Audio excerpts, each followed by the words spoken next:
लोगों के बीच में यहाँ आया हूँ। हमें 2-3 बातों पे अपने आप को केंद्रित रखते हुए इस आंदोलन को आगे बढ़ाना है, जिसमें सबसे पहले जरूरी क्या है, हम लोगों को कमजोर कैसे माना इन सत्ताधारी नेताओं ने, वो समझने की जरूरी है। हम प्रजा से नागरिक बनने की ओर बढ़ रहे हैं। हमें ये प्रजा माना गया। प्रजा का मतलब है कि राजतंत्र में राजा जो भी बात कहे, प्रजा उससे सवाल नहीं करे, उससे नहीं पूछे, चुपचाप मान ले।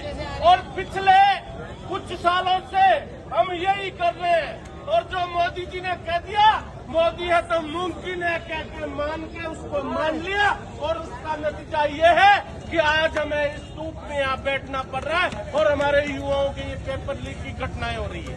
हमें अपने जो नागरिक बनने का सफर है, उस सफर में 20 तारीख को इस जैन जी ने, इस युवा ने, इस छात्र शक्ति ने इस देश के हुक्मरानों को ये बता दिया कि हम जाग चुके हैं, हम नागरिक हैं, हमारे क्या कर्तव्य और हमारे क्या अधिकार है, हम उसको जान चुके हैं और हमारे अधिकार हम लेंगे और कर्तव्य को खूबी हम निभा रहे हैं।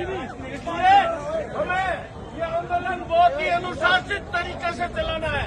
इस आंदोलन में 20 तारीख को हमारे छात्र शक्ति ने सब खड़े होके और हाथ बांध के जब लाठी खाई, उसकी ताकत है कि आज हम लोग यहाँ इकट्ठे हैं। अगर हम लोग हिंसा करते, उनका प्रतिरोध करते, उनका जवाब देते, तो आज ये स्थिति नहीं होती। हमें भी हमारे माता पिता यहाँ तक नहीं आने देते, लेकिन हमने अगर लाठी खाई है, हमने शांति बनाए रखी है, अहिंसा का साथ दिया है और हिंसा के खिलाफ खड़े हुए, तो आज उनकी ये हालत है कि वो उन्हें बयान देने पड़ रहे हैं।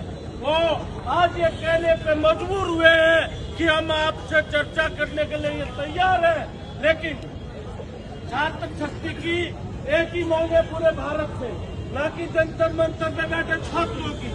प्रत्येक जिले, गांव और राजधानी मुख्यालय से छात्र एक ही बात करें, चर्चा से पहले धर्मेंद्र प्रधान का इस्तीफा हो। इस्तीफे के बाद इस देश के गृह मंत्री की जिम्मेदारी बनती है कि छात्रों के शांतिपूर्ण तरीके से किए जाने वाले विरोध प्रदर्शन में लाठियां जिन्होंने चलाई, जिनकी गलतियां थी, जिन्होंने लापरवाही की, जिन्होंने बच्चों को लाठी